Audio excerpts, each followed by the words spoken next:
আসসালামু আলাইকুম সবাইকে। আশা করি আপনারা সবাই ভীষণ ভালো রয়েছেন। আজকে আমরা অষ্টম শ্রেণীর ষষ্ঠ অধ্যায় পরমাণুর গঠন নিয়ে আলোচনা করব। পরমাণু বেসিক্যালি কি? পরমাণু হলো একটি ক্ষুদ্র কণা। আমরা আজকে এই পরমাণুর গঠন সংক্রান্ত টপিক নিয়ে আলোচনা করব। ওকে, আমরা পার্ট 1 থেকে 3-এ চলে আসলাম। প্রথমেই রয়েছে পদার্থ। আমরা সবাই জানি পদার্থ 3 প্রকার: কঠিন, তরল, বায়বীয়। ওই পদার্থ হলো ক্ষুদ্র ক্ষুদ্র কণা দ্বারা গঠিত। কি দ্বারা গঠিত?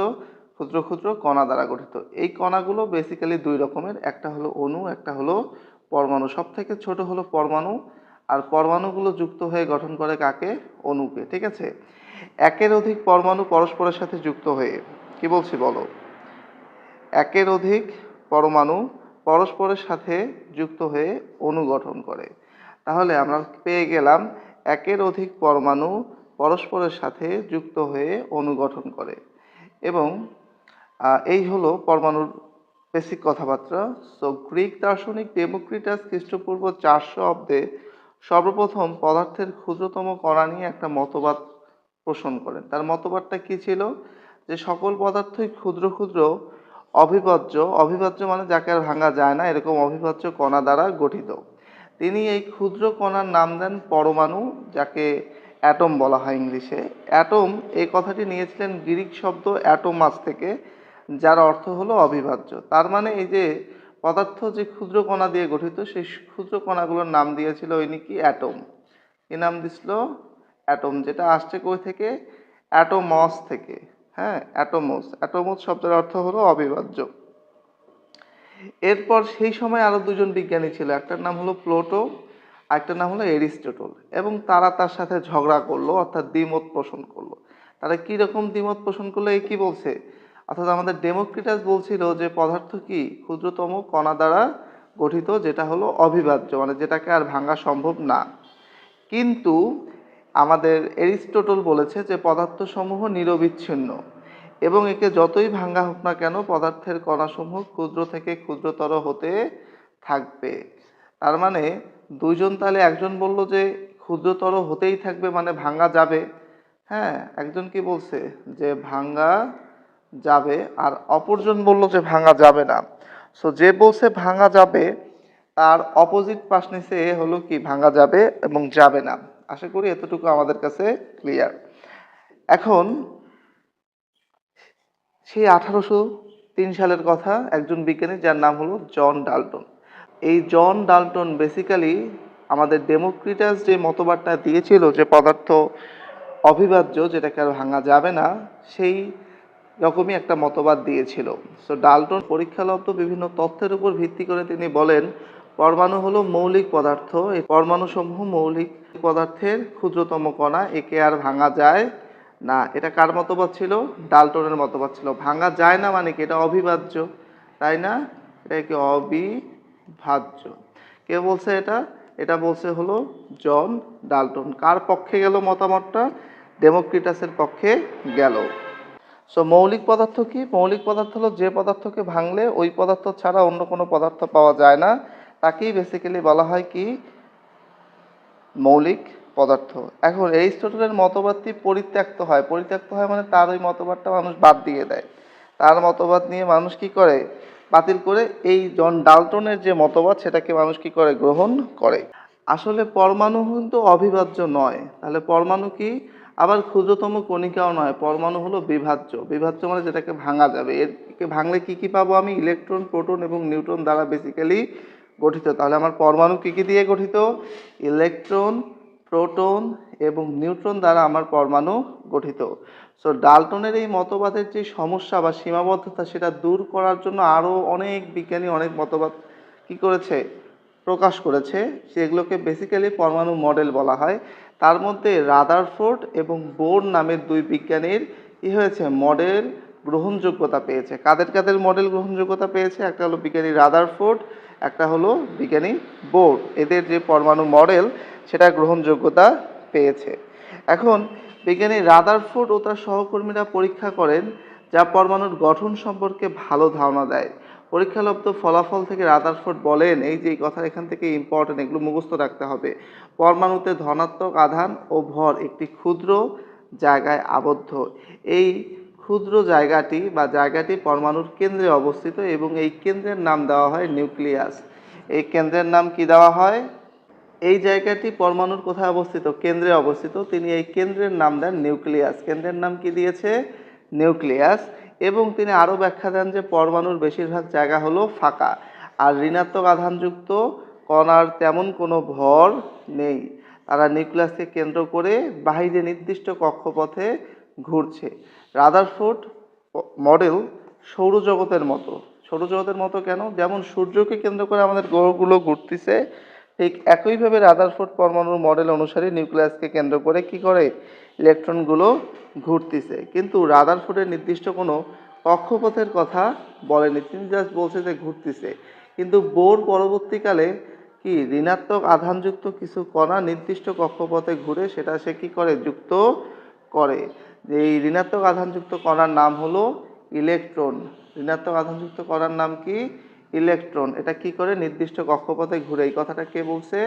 বোর বলছে, বাট রাদারফোর্ড বলছিল জাস্ট বাহিরের দিকে ঘোরে। রাদারফোর্ডের গঠন অনুসারে কি ছিল? তার গঠন অনুসারে এইটা ছিল আমার নিউক্লিয়াস, এইটা ছিল আমার কি? নিউক্লিয়াস। এই নিউক্লিয়াসের মধ্যে কে কে রয়েছে?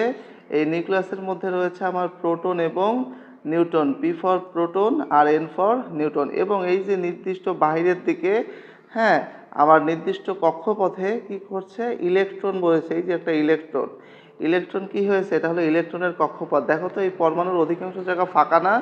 পরমাণুর অধিকাংশ জায়গা হলো ফাঁকা। এখানে কয়টা ইলেকট্রন রয়েছে? এক এবং এক দুইটা। সো হিলিয়াম পরমাণুতে ইলেকট্রন, প্রোটন এবং নিউট্রনের চিত্র এখানে বেসিক্যালি দেখানো হয়েছে। কারণ কি? কারণ হিলিয়াম পরমাণুর এই যে এই সিতে হিলিয়াম, এর পারমাণবিক সংখ্যা হলো 2। এতে প্রোটন আছে 2টা, নিউট্রন আছে 2টা, ইলেকট্রন আছে 2টা। দেখো ইলেকট্রন এখানে একটা, এখানে একটা, 2টা। আর প্রোটন 2টা, নিউট্রন 2টা মিলে কয়টা হয়? মনে করো এই যে এগুলো হলো প্রোটন 2টা, আর এই হলো নিউট্রন 2টা। 2 2 4টা আছে। এটা কোথায় রয়েছে? নিউক্লিয়াসে। বেসিক্যালি পরমাণুর সমস্ত ভর তার কেন্দ্রেই রয়েছে, অর্থাৎ নিউক্লিয়াসেই রয়েছে। কারণ প্রোটন এবং নিউট্রনের ভর রয়েছে এবং ইলেকট্রনের ভর অতি নগণ্য, যেটাকে আমরা কি করি না হিসাবের মধ্যেই আমরা ধরি না। সো এখানে বলেছে পরমাণু অবিভাজ্য নয়, পরমাণু ইলেকট্রন, প্রোটন এবং নিউট্রনের সমন্বয়ে গঠিত। পরমাণুর কেন্দ্রে রয়েছে নিউক্লিয়াস, নিউক্লিয়াসে ধনাত্মক আধানযুক্ত প্রোটন, এই যে প্রোটন ধনাত্মক আধানযুক্ত, এবং আধান নিরপেক্ষ নিউট্রন রয়েছে। তাহলে আমার এই নিউক্লিয়াসে কে কে রয়েছে? নিউক্লিয়াসে রয়েছে প্রোটন এবং আমার আধান নিরপেক্ষ নিউট্রন। পরমাণুর ভরের প্রায় পুরোটাই নিউক্লিয়াসে রয়েছে। কেন? কারণ ইলেকট্রনের ভর একেবারেই নগণ্য। ঋণাত্মক আধানযুক্ত ইলেকট্রন নিউক্লিয়াসকে কেন্দ্র করে নির্দিষ্ট কক্ষপথে ঘোরে এবং ইলেকট্রন ও নিউক্লিয়াসের মধ্যবর্তী জায়গাগুলো হলো ফাঁকা। তাই প্রকৃতপক্ষে পরমাণুর বেশিরভাগ জায়গা হলো ফাঁকা, যেটা আমরাও লক্ষ্য করতে পাচ্ছি। যদি আমাকে বলে যে পরমাণুর গঠন আলোচনা করো বা পরমাণুর গঠন ব্যাখ্যা করো, তাহলে আমরা এই চিত্রটা আর্ট করব এবং এই কথাগুলোকে সাজিয়ে লিখব। কি কি লিখব? পরমাণু অবিভাজ্য নয়, পরমাণু ইলেকট্রন, প্রোটন ও নিউট্রনের সমন্বয়ে গঠিত, পরমাণুর কেন্দ্রে রয়েছে নিউক্লিয়াস, নিউক্লিয়াসে ধনাত্মক আধানযুক্ত প্রোটন এবং আধান নিরপেক্ষ নিউট্রন রয়েছে। পরমাণুর ভরের প্রায় পুরোটাই নিউক্লিয়াসে থাকে। ঋণাত্মক আধানযুক্ত ইলেকট্রন নিউক্লিয়াসে কে কেন্দ্র করে নির্দিষ্ট কক্ষপথে ঘোরে। ইলেকট্রন ও নিউক্লিয়াসের মধ্যবর্তী জায়গা হলো ফাঁকা, ফলে প্রকৃতপক্ষে পরমাণুর বেশিরভাগ জায়গা হলো ফাঁকা। উদাহরণস্বরূপ আমরা হিলিয়াম পরমাণুর গঠন নিয়ে চিত্রটা অঙ্কন করব। করে এভাবে এটা মনে করো নিউক্লিয়াস, এখানে দিব হলো 2টা প্রোটন, 2টা নিউট্রন, বাইরে দেবো কক্ষপথ দিয়ে, এখানে দেবো একটা ইলেকট্রন, এখানে একটা ইলেকট্রন, তাহলেই হয়ে। তারপর নিচে লিখবো চিত্রে হলো হিলিয়াম পরমাণুর 2টি ইলেকট্রন, 2টি প্রোটন এবং 2টি নিউট্রন বিদ্যমান। এতটুকু করতে পারলেই হয়ে যাবে। আশা করি আমাদের কাছে এখন এই টপিকটা ক্লিয়ার। সো এই ছিল বেসিক্যালি আমাদের কত পার্ট 1 থেকে 3-এর কথাবার্তা। সো এখান থেকে আমি তোমাদের এই টপিক থেকে যদি আমি কোশ্চেনগুলোকে একটু দেখাই, তাহলে তোমরা দেখতে পারবে কোশ্চেনগুলো হলো, প্রথম কোশ্চেন পরমাণুর, কোশ্চেন নাম্বার 1, পরমাণুর গঠন ব্যাখ্যা করো। প্রশ্নগুলোকে সবাই তুলে নাও, এটা আমরা একটু আগেই করলাম। 2 নম্বর হলো পরমাণু চার্জ নিরপেক্ষ বলা হয় কেন? কারণ প্রোটন সংখ্যা যত আমার নিউট্রন সংখ্যা তত। যদি প্রোটন আমার 2টা হয়, আমার ইলেকট্রন সংখ্যা কত রয়েছে? দুটি রয়েছে, আর অপরদিকে নিউটন সংখ্যা তত, বাট নিউটন হলো চার্জ নিরপেক্ষ, তাই নিউটনকে আমরা ধরবো না। যেহেতু পজিটিভ প্রোটন সংখ্যা এবং নেগেটিভ নিউটন সংখ্যা দুটোই, নেগেটিভ ইলেকট্রন সংখ্যা দুটোই সমান, সেহেতু পরমাণু হলো চার্জ নিরপেক্ষ সামগ্রিকভাবে। পরমাণু অবিভাজ্য নয়, এটাকে আমরা ব্যাখ্যা করবো এই পরমাণুর ব্যাখ্যা দিয়েই। এরপর পরমাণু গঠন সম্পর্কে রাদারফোর্ডের মডেলের মন্তব্যসমূহ আমরা ধাপ ধাপ করে এখান থেকে লিখবো। এই পরমাণুর যে মডেলগুলো, রাদারফোর্ডের যেই পরে যেই কথাগুলো রয়েছে সেটা আমরা কি করবো ওখান থেকে পড়বো। এরপর রাদারফোর্ডের মডেল সৌরজগতের মডেল মতো কেন, তো আমরা হিলিয়ামের ইলেকট্রন বিন ডায়াগ্রাম আর্ট করবো, ওটাকে ডায়াগ্রাম চিত্র বলে, ঠিক আছে। ডায়াগ্রাম চিত্র আর্ট করবো এবং করে দেখাবো নিউক্লিয়াসকে কেন্দ্র করে ইলেকট্রনগুলো সৌরজগতে, সূর্যকে কেন্দ্র করে যেভাবে গ্রহগুলো ঘুরে সেইভাবে ঘুরছে, তাই হলো রাদারফোর্ড পরমাণু মডেলকে সৌর মডেলের সাথে অথবা সৌরজগতের মতো তুলনা করা হয় বা সৌরজগতের সাথে তুলনা করা হয়। পরমাণু কেন আধানগ্রস্ত হয়? পরমাণু আধানগ্রস্ত হয় কেন? পরমাণু আধানগ্রস্ত হয় ইলেকট্রন গ্রহণ করে অথবা ইলেকট্রন বর্জন করে। যদি পরমাণু ইলেকট্রন গ্রহণ করে তাহলে সে হবে ধনাত্মক আধানযুক্ত, এবং যদি পরমাণু ইলেকট্রন ত্যাগ করে তাহলে সেটা হয়ে যাবে কি ঋণাত্মক।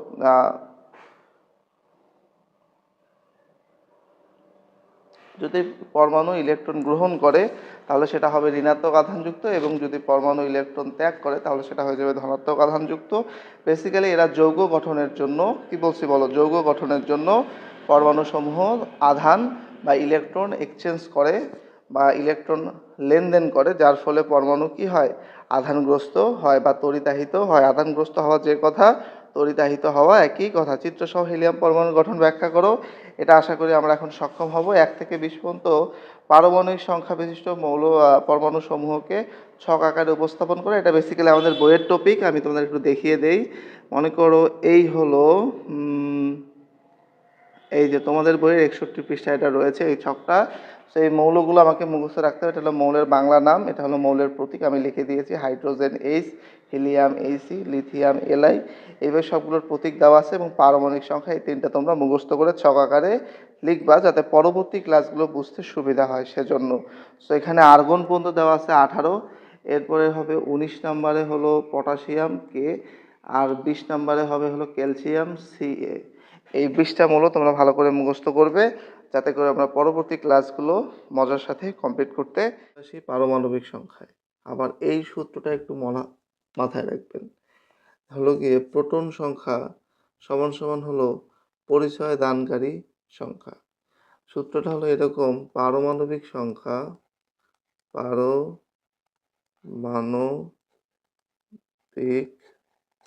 সংখ্যা, পারমাণবিক সংখ্যা সমান সমান প্রোটন সংখ্যা সমান সমান পরিচয় দানকারী সংখ্যা। বলছি বলেন, পারমাণবিক সংখ্যা সমান সমান হলো প্রোটন সংখ্যা সমান সমান হলো পরিচয় দানকারী সংখ্যা। তার মানে পারমাণবিক সংখ্যা সমান সমান প্রোটন সংখ্যা সমান সমান হলো পরিচয় দানকারী সংখ্যা, এবং প্রোটন সংখ্যা সমান সমান ইলেকট্রন সংখ্যা সমান সমান কাইন্ড অফ নিউট্রন সংখ্যা, এবং নিউক্লিয়াসে ভর সংখ্যা সমান সমান প্রোটন সংখ্যা যোগ নিউট্রন সংখ্যা। কি বলছি বলেন, নিউক্লিয়াসে যে ভর থাকে সেই ভর সংখ্যা সমান সমান কি হবে, প্রোটন সংখ্যা যোগ হলো নিউট্রন সংখ্যা। তাহলে পারমাণবিক সংখ্যা হলো প্রোটন সংখ্যা, কোনো পরমাণুর পারমাণবিক সংখ্যা যত তার প্রোটন সংখ্যা তত। আবার যার প্রোটন সংখ্যা যত সেই প্রোটন সংখ্যাকে আমি বলতেছি পরিচয় দানকারী সংখ্যা। কেন বলতেছি, কারণ প্রোটন সংখ্যা যত রয়েছে তার ইলেকট্রন সংখ্যা তত রয়েছে। ব্যতিক্রম কিছু বাদ দিয়ে সবারই মোটামুটি নিউট্রন সংখ্যা প্রায় সমান রয়েছে, এবং নিউক্লিয়াসে রয়েছে ভর সংখ্যা। এই ভর সংখ্যাকে আমরা বলি হলো প্রোটন সংখ্যা এবং নিউট্রন সংখ্যার সমষ্টি নিয়ে হয় কি ভর সংখ্যা। তাহলে আমাকে দুইটা জিনিস জানতে হবে, একটা হলো পারমাণবিক সংখ্যা, কি জানতে হবে, পারমাণবিক সংখ্যা, আরেকটা হলো ভর সংখ্যা। আমি যদি এই দুইটা জিনিস পারি তাহলে কি হবে, তাহলে এই যে বিজ্ঞানের যে রসায়নের যে অধ্যায়গুলো রয়েছে সেই অধ্যায়গুলো আমার জন্য সহজ হয়ে যাবে। সো আসো আমরা বই থেকে পড়া শুরু করি। আশা করি এই কথাটুকু তোমরা লিখে নিয়েছো এবং পড়বে। প্রতিটি মৌলের আলাদা আলাদা পরমাণু রয়েছে, এই কথাটার মানে কি? যেমন মনে করো আমি বললাম হাইড্রোজেন হলো একটা মৌল, হিলিয়াম হলো একটা মৌল, লিথিয়াম হইল একটা মৌল, কার্বন একটা মৌল, নাইট্রোজেন একটা মৌল, অক্সিজেন একটা মৌল। এরা সবাই একটা করে মৌল না? হ্যাঁ, এরা সবাই একটা করে মৌল এবং প্রত্যেক মৌলের আলাদা আলাদা পরমাণু রয়েছে। অবশ্যই সেজন্য তো আমি এদের আলাদা আলাদা চিহ্ন দ্বারা প্রকাশ করতেছি। এদেরকে কি বলা হয়? বেসিক্যালি এদেরকে প্রতীক বলা হয়। কি বলা হয়? প্রতীক বলা হয়। তো হাইড্রোজেন একটা প্রতীক, হিলিয়ামের একটা প্রতীক, লিথিয়ামের একটা প্রতীক, কার্বনের একটা প্রতীক, নাইট্রোজেনের একটা প্রতীক এবং অক্সিজেনের একটা প্রতীক। কারণ কি? কারণ এদের প্রত্যেকের পরমাণু হলো আলাদা আলাদা। যেহেতু আলাদা আলাদা পরমাণু, সেহেতু পরমাণুকে প্রকাশ করার জন্য আবার আলাদা আলাদা প্রতীক ব্যবহার করে থাকি। তাহলে প্রতিটি মৌলের আলাদা আলাদা পরমাণু রয়েছে, যেমন হাইড্রোজেন পরমাণু, তারপর কি আছে অক্সিজেন গ্যাসের পরমাণু থেকে আলাদা। এই প্রতিটা পরমাণু একে অপর থেকে কি হবে? আলাদা সব দিক থেকে। হয়তোবা দেখতে এক না, সবার বৈশিষ্ট্য এক না, সবার পারমাণবিক সংখ্যা এক না, সবার ভর সংখ্যা এক না। এভাবে কিছু নির্দিষ্ট এবং স্পেসিফিক বৈশিষ্ট্য রয়েছে যেগুলো একটা অপরটার থেকে ভিন্ন বিধায় কিন্তু এরা আলাদা মৌলের পরমাণু হিসাবে গণনা করা হয়েছে। এখন বলা হয়েছে একটি মৌলের পরমাণু থেকে আরেকটি মৌলের পরমাণুর মধ্যে আকার, ভর ও ধর্মের পার্থক্য রয়েছে। হইতে পারে তার পারমাণবিক আকারের কম বেশি, হতে পারে ভরের কম বেশি, হতে পারে বিভিন্ন পারমাণু বা পর্যায়বৃত্ত যে ধর্ম আছে সেই ধর্মগুলোর মধ্যে বৈষম্য বা পার্থক্য রয়েছে বিধায় তো তারা আলাদা আলাদা মৌল হয়েছে। এখন কথা হলো পরমাণু আধান নিরপেক্ষ। এই কথাটার মানে কি?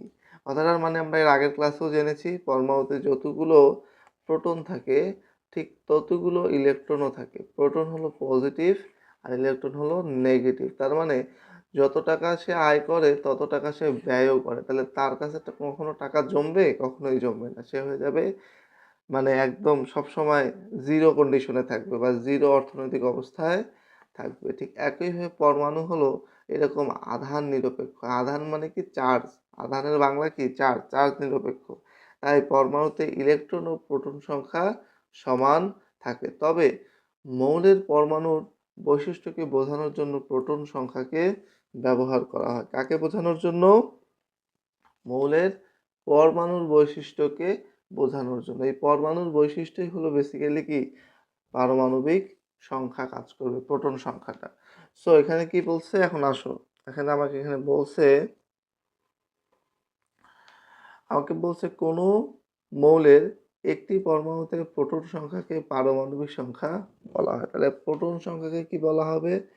প্রোটন সংখ্যাকে বলা হয় পারমাণবিক সংখ্যা। আমি কি বলি? আমি বলি হলো প্রোটন সংখ্যা হলো কি? পরিচয় দানকারী সংখ্যা। প্রোটন সংখ্যাকে আদর করে আমরা কি বলবো? পরিচয় দানকারী সংখ্যা। তাহলে কোনো মৌলের একটি পরমাণুতে প্রোটন সংখ্যাকে পারমাণবিক সংখ্যা বলা হয়। এখন এই প্রোটন সংখ্যাকে কিভাবে এরা নামকরণ করছে বা কিভাবে আনছে সেটা আমরা ভবিষ্যতে জানবো 9-10-এ গিয়ে। বাট এখন আমাকে কিছু জিনিস মাথায় রাখতে হবে, যেমন এই যে হাইড্রোজেন একটা মৌলের পরমাণু রয়েছে যার পারমাণবিক সংখ্যা হলো 1। কেন 1 তার কোনো ব্যাখ্যা তোমাদের বইয়ে নাই, বাট উপরের ক্লাসে রয়েছে। অপরদিকে অক্সিজেনের একটি পরমাণুতে 8টি প্রোটন রয়েছে, তাই অক্সিজেনের পারমাণবিক সংখ্যা কত হবে? তো পারমাণবিক সংখ্যা থেকে আর কি কি তথ্য পাওয়া যায় সেটা আমরা একটু পরে দেখি।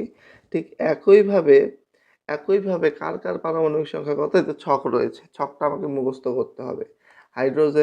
হাইড্রোজেনের পারমাণবিক সংখ্যা 1, হিলিয়ামের পারমাণবিক সংখ্যা 2, লিথিয়ামের পারমাণবিক সংখ্যা হলো 3, বেরিলিয়াম পারমাণবিক সংখ্যা হলো 4। এখন কার্বনের পারমাণবিক সংখ্যা 6। এই 6 বলতে কি বোঝাচ্ছে? 6 বলতে বোঝাচ্ছে কার্বনে প্রোটন আছে 6টা।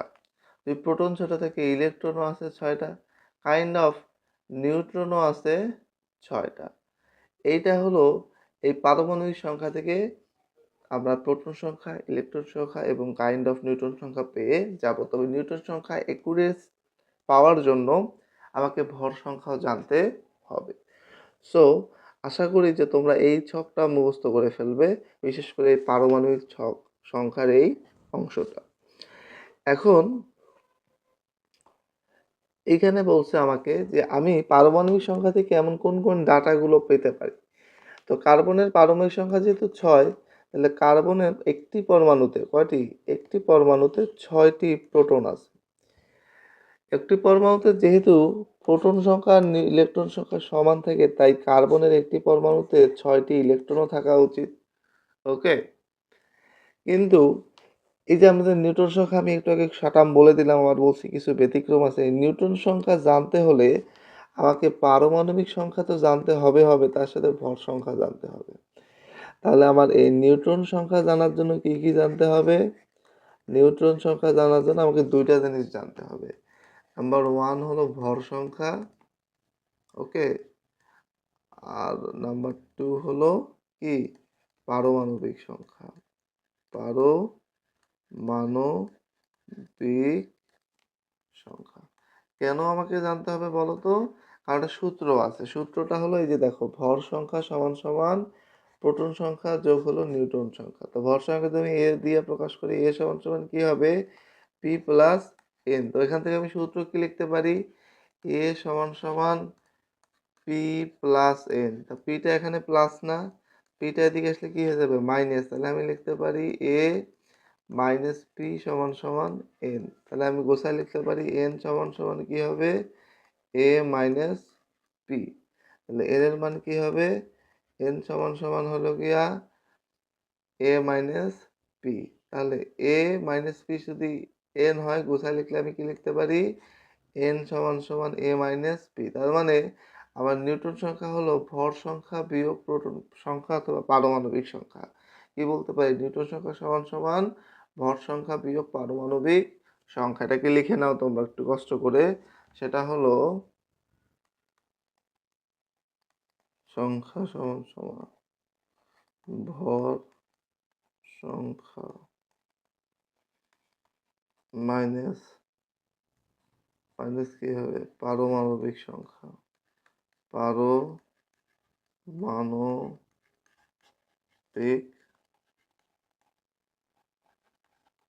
সংখ্যা। আশা করি তোমরা লিখে নিছো, সেটা কি নিউটন সংখ্যা সমান সমান ভর সংখ্যা বিয়োগ পারমাণবিক সংখ্যা। আশা করি তোমাদের কাছে এটা এখন ক্লিয়ার। সো এখন যদি আমরা বইয়ের পড়ায় আসি, তাহলে আমাকে কি বলছে দেখো, আমাকে বলছে হলো নিউটন সংখ্যা জানতে হলে আমাকে পারমাণবিক সংখ্যা এবং ভর সংখ্যা জানতে হবে। একটি পরমাণুতে ইলেকট্রনের ভর হলো নগণ্য, এই কথাটা মাস্ট বি মনে রাখবে। একটি পরমাণুতে কি ইলেকট্রনের ভর হলো নগণ্য। পরমাণুতে প্রায় সবটুকু ভর তার নিউক্লিয়াসে থাকে। পরমাণুর সবটুকু ভর কোথায় থাকে? নিউক্লিয়াসে। নিউক্লিয়াস জন্য কোনটা? কেন্দ্রের যে জায়গাটা অনেক ঘন, বাইরে কি থাকে? বাইরে তো বিভিন্ন কক্ষপথ থাকে। এই কেন্দ্রের এই জায়গাটাই হলো কি নিউক্লিয়াস। সেখানে কি আছে? এখানে রয়েছে হলো প্রোটন এবং নিউট্রন। তাহলে এই সমস্ত ভর কোথায় কোথায় রয়েছে? প্রোটন এবং নিউট্রন। এবং ইলেকট্রন কি? এদের ভর খুবই নগণ্য, বা এর ভর হিসাবেই ধরাই হয় না। হ্যাঁ, সো অর্থাৎ কোনো পরমাণুর ভর তার প্রোটন এবং নিউট্রনের ভর, তার পরমাণুর ভর কি হবে? প্রোটন এবং নিউট্রনের ভরের সমষ্টির সমান হবে। এখন নিউট্রন ও প্রোটনের ভর প্রায় সমান। কোনো পরমাণুতে প্রোটন ও নিউট্রনের সমষ্টিকে ভর সংখ্যা বলা হয়। তাহলে কোনো পরমাণুতে বা কোনো মৌলের পরমাণুতে প্রোটন ও নিউট্রনের সমষ্টিকে কি বলা হয়? ভর সংখ্যা বলা হয়। এতটুকু কি আমরা বুঝছি? মোদ্দা কথা কি? মোদ্দা কথা হলো একটি পরমাণুতে ইলেকট্রনের ভর নগণ্য, পরমাণুর সমস্ত ভর হলো তার কি? প্রোটন এবং নিউট্রনের ভরের সমান, বা যেটা নিউক্লিয়াসে রয়েছে, ওই নিউক্লিয়াসের যে ভর সেটাকে বেসিক্যালি ভর সংখ্যা বলা হয়। তা ভর সংখ্যার সংজ্ঞা কি? কোনো কোনো মৌলের পরমাণুতে প্রোটন এবং নিউট্রনের সমষ্টিকে তার ভর সংখ্যা বলা হয়। এখন আমরা এই সংজ্ঞা সূত্রটা মুখস্থ রাখবো। এখানে কিছু তথ্য বলছে, আমরা তথ্যটা দেখি। তথ্যতে বলছে যে পরমাণুর নিউক্লিয়াসে 8টি প্রোটন এবং 8টি নিউট্রন থাকে, তাই অক্সিজেনের ভর সংখ্যা কত হবে? 8 প্লাস 8, 8 প্লাস 8 করলে কত আসবে? 16। এই যে 16। অপরদিকে সোডিয়াম পরমাণুতে 11টি প্রোটন এবং 12টি নিউট্রন রয়েছে। কেন ভিন্ন হলো সেটা পরের হিসাব। আমাকে যদি বলে দেয় যে 11টি প্রোটন এবং 12টি নিউট্রন থেকে, 12 আর 11 যোগ করলে কত হবে? 23। তাহলে 23টা কি হবে? ওর পারমাণবিক ভর। এখন প্রশ্ন, এই ভরটা কি গ্রামে হবে নাকি কেজিতে হবে? আপাতত তোমাদের লেভেলে নাম্বার দেওয়া আছে, বাট এটা হলো অনুপাত হিসাবে এটাকে ইউজ করা হয়, সেটা আমরা ভবিষ্যতে জানবো। আপাতত পারমাণবিক ভর হলো 13 আমরা এভাবে জানলেই হবে। এখানে একটা উদাহরণ বলছে, উদাহরণে বলছে ক নামক একটি মৌলের পারমাণবিক সংখ্যা হলো 17, পারমাণবিক 17 কার, ক্লোরিনের। হ্যাঁ, এবং ভর হলো 35। তাহলে আমি সূত্র কি জানি, এ সমান সমান পি প্লাস এন। এর মান কত, 35, পি এর মান কত, 17। তাহলে আমার এন এর মান লাগবে। তাহলে আমি কি লিখতে পারি, লিখতে পারি না আমি এন সমান সমান কত হবে, 35 মাইনাস 17।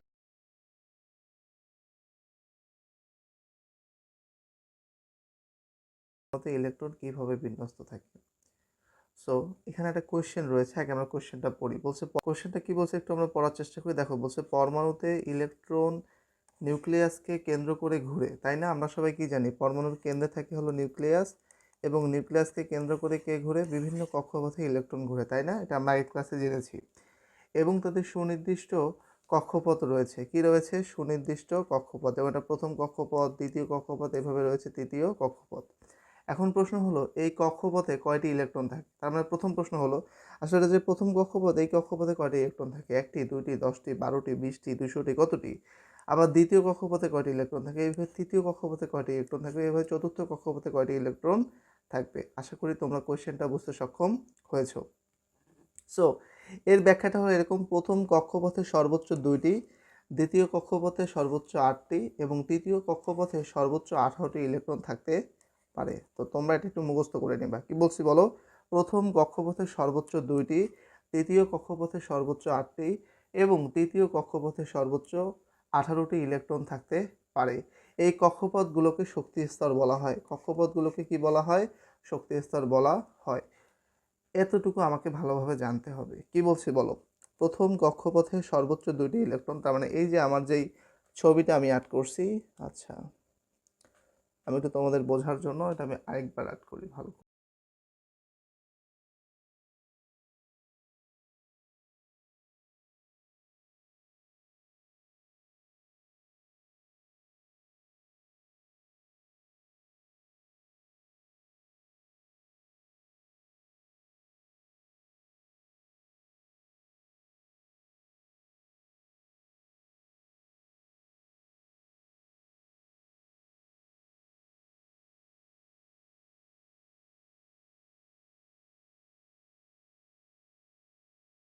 দেখো বেসিক্যালি আমরা কি করছি, বেসিক্যালি আমরা একটা পরমাণু অঙ্কন করেছি, যেখানে এইটা হলো আমাদের নিউক্লিয়াস, এটা কি, এটা ভিতরেরটা হলো আমাদের নিউক্লিয়াস। আশা করি তোমাদের এখানে কোনো অসুবিধা নেই। নিউক্লিয়াসটা সবসময় কি থাকবে, ঘন থাকবে। এটা হলো আমাদের প্রথম কক্ষপথ, এটা দ্বিতীয় কক্ষপথ, এটা হলো তৃতীয় কক্ষপথ। এখন আমরা জানি ইলেকট্রনগুলো কক্ষপথে অবস্থান করে, কিন্তু কোন কক্ষপথে কতটি ইলেকট্রন অবস্থান করবে সে বিষয়ে আমাদের কোনো নির্দিষ্ট ধারণা নেই। সেই ধারণাটাই আমরা এখান থেকে একটু আগে পড়লাম, যে প্রথম কক্ষপথে সর্বোচ্চ 2টি ইলেকট্রন, দ্বিতীয় কক্ষপথে সর্বোচ্চ 8টি ইলেকট্রন, এবং তৃতীয় কক্ষপথে সর্বোচ্চ 18টি ইলেকট্রন থাকতে পারে। এই কক্ষপথগুলোকে বলা হয় শক্তি স্তর।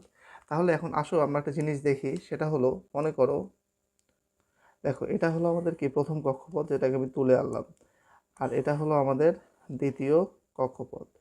সো আমাকে কি বলছে বলো, আমাকে বলছে প্রথম কক্ষপথে ইলেকট্রন থাকবে হলো 2টি। প্রথম কক্ষপথে কয়টি ইলেকট্রন ধরবে, 2টি। তাহলে এখানে কয়টি ইলেকট্রন ধরবে, 2টি। এবং দ্বিতীয় কক্ষপথে ইলেকট্রন কতটি ধরবে, দ্বিতীয় কক্ষপথে ইলেকট্রন ধরবে হলো গিয়া 8টি। এবং আমার তৃতীয় কক্ষপথে কয়টি ইলেকট্রন ধরবে, আসলে আমরা তৃতীয় কক্ষপথকেও তুলে আনি। এই হলো তৃতীয় কক্ষপথ, এটাকে আমি একদম খুলে নিয়ে আসতেছি, বুঝছো তো? আসো দেখি। সো এই যে আমার হলো তৃতীয় কক্ষপথ। সো তৃতীয় কক্ষপথে আমার কয়টি ইলেকট্রন ধরবে, শর্ত মতে তৃতীয় কক্ষপথে আমার ইলেকট্রন ধারণ ক্ষমতা হলো 18টি। কতটি বলছি বলো, 18টি। লজিক কি বোঝা গেছে? তাহলে এটা বেসিক্যালি একটা কক্ষপথ ছিল।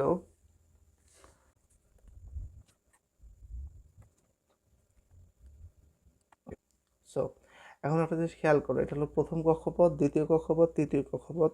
প্রথম কক্ষপথে ইলেকট্রন থাকে 2টি, দ্বিতীয় কক্ষপথে ইলেকট্রন থাকে 8টি, তৃতীয় কক্ষপথে ইলেকট্রন থাকে 18টি। এখন ব্যাপারটা হলো, যদি কারো ইলেকট্রন থাকে 10টি, তাহলে কি হবে, দেখো যদি কারো 10টি ইলেকট্রন থাকে, যদি কারো 10টি ইলেকট্রন থাকে, সেক্ষেত্রে আমরা প্রথম কক্ষপথে বসতে দেব 2জনকে, দ্বিতীয় কক্ষপথে বসতে দেব 8জনকে। দেখো এর কিন্তু পূর্ণ হয়ে গেছে, এটাও পূর্ণ হয়ে গেছে, এটাও পূর্ণ হয়ে গেছে। কিন্তু ঝামেলা হলো যদি কারো থাকে 12টি, তাহলে এখানে যাবে 2টি, এখানে যাবে 8টি, 8 আর 2 কত, 10টি হয়ে গেল। এখন বাকি 2টা কোথায় যাবে? বাকি 2টা 3 নাম্বার কক্ষপথে এসে হাজির হবে। সো এটা হলো 8 2 8 2। যদি কারো 13টা থাকে তখন এখানে 3টা ইলেকট্রন হাজির হবে। যদি কারো মনে করো 20টা ইলেকট্রন আছে, তাহলে 2 আর 8 কত হলো 18, 2 আর 8 হলো 10, আর বাকি 10টা ইলেকট্রন আমার এখানে এসে হাজির হবে। এখানে তখন কটা ইলেকট্রন বসবে? 10টা ইলেকট্রন গ্রহণ করবে। কোথায়? তৃতীয় কক্ষপথে। আশা করি এই ব্যাপারটা এখন আমাদের কাছে ক্লিয়ার। সো এখানে আরেকটা হিসাব আছে। সো এখানে আরেকটা ব্যাপার আছে, একটু আমরা যদি মনোযোগ দিই তাহলে আমরা খেয়াল করতে পারবো। সেটা হলো কক্ষপথগুলোতে কি বলছে দেখো, কক্ষপথগুলোতে 2n² সংখ্যক ইলেকট্রন, সর্বোচ্চ সংখ্যক ইলেকট্রন বিন্যস্ত থাকতে পারে। এটা কি প্রথম কক্ষপথ না? তা প্রথম কক্ষপথের জন্য আমার n এর মান কত? এটা হলো, এগুলো হলো আমার n এর মান, ঠিক আছে? তাহলে প্রথম কক্ষপথে আমার n এর মান কত? 1। দ্বিতীয় কক্ষপথে আমার n এর মান কত? 2। তৃতীয় কক্ষপথে আমার n এর মান কত? 3। প্রথম কক্ষপথে ইলেকট্রন ধরবে কতটি? 2n²। তাহলে কি লিখবো? 2 গুণন n এর মান কত? 1 এর উপর x², 1 এর উপর স্কোয়ার করলে 1, 2 অক্ষে 2, দেখো 2টি ইলেকট্রন এখানে ধরবে সর্বোচ্চ। এবার যদি দেখি 2 ইন্টু 2², n এর জায়গায় কাকে বসাইছি আমি? 2কে। আলটিমেটলি সূত্রটা কি ছিল? 2n²। এই যে 2, এই যে 2 বসাইছি, এই যে n এর জায়গায় 2 দিয়ে স্কোয়ার বসাইছি। 2 দুগুণ কত হয়? 2 এর উপর স্কোয়ার করলে 4, 4 দুগুণ কত হয়? 8। এই দেখো 2 ইন্টু 4 সমান সমান কত হলো? 8টি ইলেকট্রন হলো। এবার যদি আমার n এর মান 3 হয়, ভালো করে বুঝো, n এর মান যদি 3 হয় তাহলে কি 2n², তাহলে 2 ইন্টু 3-র উপর স্কোয়ার, তাহলে 2 ইন্টু 3 তিরিক্ষা 9, 9 দুগুণ কত হয়? 18টি। দেখো 18টি ইলেকট্রন রয়েছে। তাহলে এদের কথাটা সত্য। সেই কথাটা কি? প্রথম কক্ষপথে সর্বোচ্চ 2টি, দ্বিতীয় কক্ষপথে সর্বোচ্চ 18টি, এবং তৃতীয় কক্ষপথে সর্বোচ্চ প্রথম কক্ষপথে প্রথম কক্ষপথে সর্বোচ্চ 2টি, দ্বিতীয় কক্ষপথে সর্বোচ্চ 8টি, এবং তৃতীয় কক্ষপথে সর্বোচ্চ 18টি ইলেকট্রন থাকতে পারে। বোঝা গেছে? এখন প্রশ্ন সেটা হলো, তাহলে যদি কথা সত্য হয় তাহলে আমরা কি এগুলো এখন পারবো? তাহলে এখান থেকে আমরা কি কি পড়লাম দেখো, আমাদেরকে বলা হয়েছে সেটা কক্ষপথগুলোতে 2n², যেখানে n এর ক্রমিক নাম্বার 1 2 3, কক্ষপথের ক্রমিক নাম্বার অনুযায়ী সর্বোচ্চ সংখ্যক ইলেকট্রন থাকতে পারে। তো এই হিসাব থেকে আসছে প্রথম কক্ষপথে সর্বোচ্চ 2টি, তৃতীয় কক্ষপথে সর্বোচ্চ 8টি, এবং তৃতীয় কক্ষপথে সর্বোচ্চ 18টি ইলেকট্রন গ্রহণ করতে পারে। কক্ষপথগুলোকে শক্তি স্তরও বলা হয়। বেসিক্যালি কক্ষপথ একটি পথ এবং শক্তি স্তর একটি শক্তির নির্দিষ্ট মান, দুইটা কিন্তু আসলে ভিন্ন জিনিস। তবে তোমাদের বইতে দুটাকে একইভাবে বোঝানো হয়েছে। আশা করি আমাদের এই টপিকটা মোটামুটিভাবে ক্লিয়ার। সো এখানে দুইটা পরমাণু রয়েছে, একটা হলো লিথিয়াম পরমাণু, কি নাম? লিথিয়াম পরমাণু, এবং আরেকটি হলো কার্বন পরমাণু। আমরা জানি লিথিয়ামের পারমাণবিক সংখ্যা হলো 3 এবং কার্বনের পারমাণবিক সংখ্যা হলো 6। তাহলে লিথিয়ামের দেখো প্রথম কক্ষপথে কয়টি ইলেকট্রন রয়েছে? 2টি, এবং অবশিষ্ট কয়টা ছিল? 3টা। মোট মোট কয়জন? 3জন। তার মধ্যে 2জন বসে গেছে, তাহলে একজন থাকবে, একজন গেছে দ্বিতীয় স্তরে। দ্বিতীয় স্তর যদিও বা 8জনকে গ্রহণ করতে পারতো, যেহেতু এর একজন অবশিষ্ট আছে সেহেতু একজনকে সে গ্রহণ করছে। এরপর কার্বন কত? কার্বনের পারমাণবিক সংখ্যা হলো 6। কতটি? 6টি। তাহলে 6কে যদি আমি সাজায় লিখি, প্রথম কক্ষপথে কয়জন গেছে? 2জন। তা যদি 2জন যায় তাহলে দ্বিতীয় কক্ষপথে কয়জন যেতে পারতো? 8জন যেতে পারতো। তবে 8জন কিন্তু এর কাছে নাই, এর কাছে আছে কয়জন? 6 থেকে 2 গেলে 4জন। তাহলে অবশিষ্ট 4জন কোথায় বসবে? দ্বিতীয় কক্ষপথে বসবে। দেখো প্রথম কক্ষপথে কয়জন বসছে? 2জন। এবার দ্বিতীয় কক্ষপথে আর কয়জন ছিল? 6জন থেকে 2জন গেলে 4জন থাকে। তাহলে এই যে 1 2 3 4, এখানে এই 4জন বসে গিয়েছে। আশা করি আমাদের কাছে এখন এই টপিকটা ক্লিয়ার। এরপরে রয়েছে সোডিয়াম পরমাণু দেখিয়েছে। দেখো এটাকে বলা হয় ডায়াগ্রাম চিত্র। সোডিয়াম পরমাণুর ডায়াগ্রাম চিত্রে আমরা কি কি দেখতে পাচ্ছি একটু ঠান্ডা মাথায় দেখো। সোডিয়াম পরমাণুর পারমাণবিক সংখ্যা 11। সো যেহেতু 11 জন আছে তাহলে প্রথম কক্ষপথে বসবে কয়জন? 2জন। এখন 9জন আছে, 11 থেকে 2জন গেলে কত? 9জন থাকে। 9জনের মধ্যে দ্বিতীয় কক্ষপথে কতজন মানে 2 নম্বর কক্ষপথে সর্বোচ্চ কয়জন বসতে পারে? 8জন। হ্যাঁ, ওর 9 থেকে 8 গেলে আর একজন থাকে, ওই একজন গিয়ে বসবে কোথায়? 3 নম্বর কক্ষপথে। যদিও বা ওই 3 নম্বর কক্ষপথে 18 জন বসতে পারতো, কিন্তু এর তো টোটাল 18 জন বরযাত্রী নাই, এর বরযাত্রী আছে 11 জন। তো প্রথম টিপে খাইছে 2জন, দ্বিতীয় টেবিলে খাইতে বসছে 8জন, আর একজন বসছে তৃতীয় টেবিলে, যেহেতু এর বরযাত্রী টোটাল কতজন, মানে ইলেকট্রন হলো 11 জন। তাহলে এই যে সোডিয়াম, এটা কি এর নিউক্লিয়াস। সো এই যে দেখো 1 আর 1 2, প্রথম কক্ষপথে কয়টি ইলেকট্রন রয়েছে, 2টি ইলেকট্রন রয়েছে। এবার দ্বিতীয় কক্ষপথে কয়টি, 8টি পূর্ণ আছে। দেখো এই যে 1 জোড়া, 2 জোড়া, 3 জোড়া, 4 জোড়া, 4 দুগুণ কত হয় 8, 8 আর এই হলো 2, 8 2 10 জন হয়ে গেল, আর এই হলো অবশিষ্ট একজন। সো 10 আর 1 মিলে কত হলো 11 জন। তো সোডিয়াম পরমাণুতে টোটাল পরমাণু ইলেকট্রন রয়েছে 11টি, এবং সেটা আমরা এইভাবে ডায়াগ্রাম আর্ট করে দেখাতে পারবো। আশা করি আমরা এই টপিকটা এখন মোটামুটিভাবে পারবো এবং আমাদের কাছে ক্লিয়ার। সো এখানে এই সূত্রটা আমাকে মুখস্থ থাকতে হবে, সেটা হলো কোনো শক্তি স্তর সংখ্যা, মানে কোনো পরমাণুতে শক্তি স্তর সংখ্যা n এর মান 1 2 3 হলে শক্তি স্তরগুলোতে সর্বোচ্চ ইলেকট্রন সংখ্যা হবে 2n স্কোয়ার। প্রথম কক্ষপথে সর্বোচ্চ 2টি, দ্বিতীয় কক্ষপথে সর্বোচ্চ 8টি, এবং তৃতীয় কক্ষপথে সর্বোচ্চ 18টি ইলেকট্রন বসতে পারে, এবং এটা 2n স্কোয়ার সংখ্যক সর্বোচ্চ ইলেকট্রন ক্ষমতাকে সমর্থন করে। এভাবে আশা করি তোমাদের বুঝতে সুবিধা হয়েছে। সো এই ছিল আমাদের আজকের পড়াশোনা, বেসিক কথাবার্তা। সো এখন আমি তোমাদের হোমওয়ার্ক প্রতিদিনের মতোই দিব। সেই হোমওয়ার্কটা হলো, এখানে যেহেতু 30টা মৌল আমি আগের দিন লিখে দিয়েছিলাম, এই যে পটাশিয়াম, ক্যালসিয়াম সহ এই 30টা মৌলের পারমাণবিক সংখ্যা দেওয়া আছে। যেহেতু আমরা জানি পারমাণবিক সংখ্যাই হলো তার প্রোটন সংখ্যা, আর প্রোটন সংখ্যাই হলো তার ইলেকট্রন সংখ্যা। তাহলে এর ইলেকট্রন সংখ্যা একটি, তাহলে এর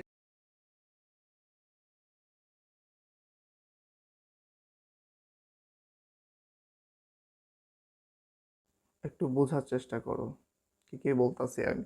তাহলে মনে করো হাইড্রোজেন, হাইড্রোজেন এটা হলো প্রথম কক্ষপথ, এটা হলো প্রথম কক্ষপথ, এটা হলো দ্বিতীয় কক্ষপথ, এটা হলো তৃতীয় কক্ষপথ। যেখানে প্রথম কক্ষপথের টেবিলে ধরে দুইজন, তৃতীয় কক্ষপথে ধরে হলো 8জন। হ্যাঁ, একটু একটু ধরে নাও। চলো, এটা মনে করো, এটা মনে করো প্রথম কক্ষপথ, যেখানে 2টি ইলেকট্রন থাকতে পারে। এটা হলো দ্বিতীয় কক্ষপথ, যেখানে 8টি ইলেকট্রন থাকতে পারে। এটা হলো তৃতীয় কক্ষপথ, যেখানে 18টি ইলেকট্রন থাকতে পারে, বা 18 জন যাত্রী বসতে পারে। কিন্তু এর পারমাণবিক সংখ্যা 1, তাহলে এখানে ইলেকট্রন বসবে 1টি। এর যেহেতু 2, তাহলে প্রথম স্তরে 2জন বসলো। এর যেহেতু 3, এর হলো 2জন আর এই একজন, 3জন হয়ে গেল। এর যেহেতু 4, এই টেবিলে 2, এই টেবিলে 2, এই টেবিলে 8জন না হওয়া পর্যন্ত কিন্তু বসতেই থাকবে। এর যেহেতু 5, তাহলে কত হবে 2, আর এখানে হলো 3।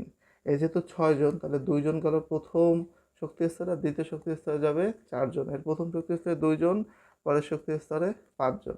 এর প্রথম শক্তি স্তরে গেল 2জন, তাহলে কত 8 থেকে 2 গেলে কত 6জন থাকে, এই বসে গেল 6জন। এরপর যেহেতু ফ্লোরিনের হলো 9, 9-এর মধ্যে 2জন বসে গেল, 7জন থাকলো। যেহেতু এখানে 8জন ধারণ ক্ষমতা, তো 7জন অনায়াসে সে নিতে পারবে। এরপর কেসে নিয়ন, নিয়নের কজন আছে প্রথম টেবিলে 2জন, দ্বিতীয় শক্তি স্তরে গিয়ে বসবে যেহেতু 10। সো 2 থেকে যদি আমার 10 চলে যায়, তাহলে কত থাকবে 8 থাকবে। আবার এখানে 11জন, এই যে 2 আর 8 মিলে 10, আর 1 লাগে না, 1 আসি বসলো এখানে। এরপর এখানে কত হবে 2 8 10, 12 মিলাইতে 2, 2 8 10 13 মিলাইতে 3, 2 8 10 14 মিলাইতে 4। আশা করি তোমরা বুঝতেছো। এটা কত হবে 2 8 15 মিলাইতে 5। যদিও বা এই টেবিলে কজন করে বসবে, 18জন করে বসবে। এখানে কত 16জন, 2 আর 8 10, এই হলো 6। এরপর কত 17 জনের জন্য হবে 2 8, এই হলো 7। 18 জনের কত হবে 2 8, এই হলো 8। 19 জনে 2 8 9, 20 জনে 2 8 10। আশা করি এগুলো এখন আমাদের কাছে ক্লিয়ার। সো এগুলো ছিল মোটামুটি বেসিক লেভেলের ইলেকট্রন বিন্যাস। এখানে পরমাণুতে ইলেকট্রন বিন্যাস কিভাবে, পরমাণুতে পরমাণুতে ইলেকট্রন কিভাবে বিন্যস্ত থাকে, কিভাবে বিন্যস্ত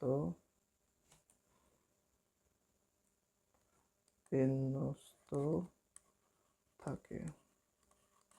ওকে, এরপরে প্রশ্ন নম্বর 2 নম্বর প্রশ্ন হলো 1 থেকে 20 পারমাণবিক